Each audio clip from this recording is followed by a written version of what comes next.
Not all punishments are created equal.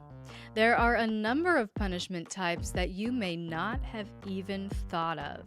But once you know the variety available to you, punishment can take your play to a whole new level of hot. So hit that subscribe button and keep watching because today I'm sharing 8 kinky punishment ideas you'll love to hate. Not all punishment is the same. In fact, there are 8 different types of punishments you can use in your BDSM play or Dom-Sub relationship that will infuse so much erotic fun and widen that power gap for even more intense scenes. Many of the new dominants I coach feel the need to establish a multitude of rules to trip up their submissives, thereby creating an opportunity for punishment, which in turn creates the power gap. Unfortunately, this is an ignorant understanding of how erotic domination works and does not take into account the varying arousal types in BDSM. To take a deep dive into these different arousal types, check out my Sultry Seduction bundle on Patreon. So we're talking today about punishment, not funishment. Funishments are the sub's favorite kinks wrapped in a punishing roleplay, like spanking a smartass masochist for mouthing off. Punishment, however, should be severe enough to deter the submissive from future investment in that particular behavior. And the 8 punishment ideas we're covering today will definitely accomplish that. But if you want my list of 130 punishment ideas, don't miss my Powerful Punishments bundle on Patreon and download that list plus 150 degradation play ideas and much more, including access to my Catharsis Masterclass for 50% off. This live 90-minute masterclass beautifully demonstrates the art of therapy spanking for mental health benefits and deep intimacy in your dynamic. So just go over to patreon.com/lxerotica to download this bundle now. So as I said, we're going for punishment, not funishment here. But before we go any further, we need to address something. The difference between consent and desire. Consent and desire are not the same thing. I'm sorry to break it to you, submissives, but they're not the same thing. And understanding the difference is crucial for ethical and effective punishment in a BDSM scene or power exchange dynamic. Now, consent is a completely mindful, willing, and uncoerced choice to say yes, and the ability to revoke that yes at any time without fear of repercussions. A submissive may consent to punishment as part of their dynamic, even if they don't particularly desire the experience. Consent is about choice and agency, not about whether an activity is pleasurable. Desire, on the other hand, refers to what a submissive enjoys or craves. So, a submissive can fully consent to a punishment they do not desire without it violating their boundaries. They may dislike the experience, but still embrace the correction because they have chosen to submit to the dynamic and its structure. In this way, punishment remains ethical, purposeful, and effective, ensuring that while the submissive may not want the punishment, they still accept it under the terms of their consensual power exchange. Now, there are 8 main punishment types, and there is a great deal of overlap between these types, especially based on your unique viewpoint and the context of the accompanying activities. And you'll see what I mean in just a moment, because we're about to jump into these 8 kinky punishment ideas you'll love to hate.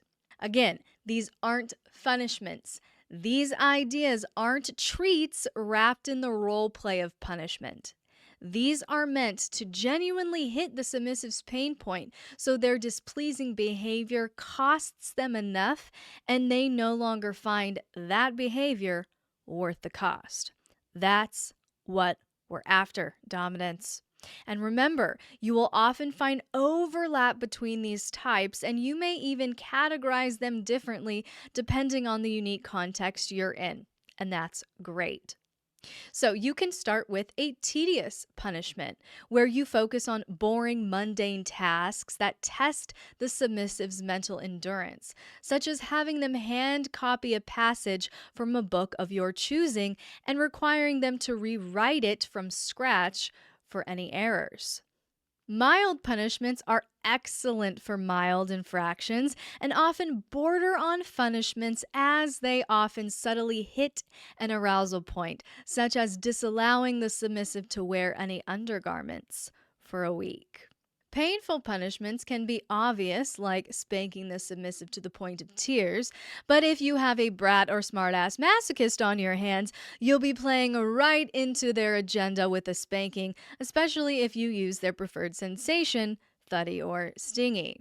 Instead, try something like going for a nice, relaxing walk with that submissive, but requiring them to wear a pair of beautifully painful stilettos or otherwise tight or ill-fitting shoes. Their feet will hurt, their back will hurt, and you will be their focus with every pained step.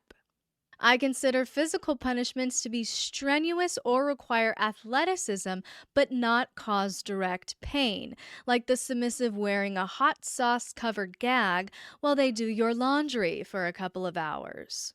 Psychological punishments are designed to create mental and emotional challenge or fatigue while creating a sense of groundedness and regret within the submissive, such as requiring that the submissive sleep on the floor without covers or a pillow for a week. Sexual punishments really all fall into the category of orgasm control or denial, through tease and denial, edging, chastity, ruined orgasms, and pure restriction of any sexual pleasure. This can look like not allowing the submissive to orgasm, but guiding them through a daily edging session for a week. Service punishments should always directly benefit the dominant, in my opinion, while they require presence and detail from the submissive, such as the submissive cooking a delicious meal, setting a beautiful table, kneeling at the dom's feet while they eat, thoroughly cleaning the kitchen after the meal, and then going to bed hungry.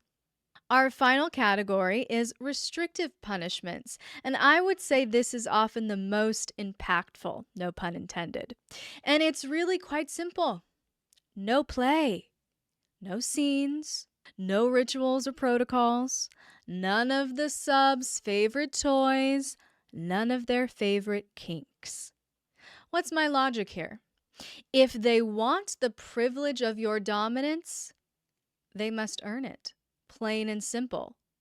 You are not a kink dispenser. And if they want to play, they will be pleasing. Period. So, start crafting punishments with impact in my powerful punishments bundle on Patreon and get my list of 130 punishment ideas, 150 degradation play ideas, and much more, including access to my Catharsis Masterclass for 50% off. This 90-minute masterclass beautifully demonstrates the incredible power of a therapy spanking to foster intimacy, connection, and mental health benefits in your DS relationship. Just go over to patreon.com/LXerotica now to download this bundle.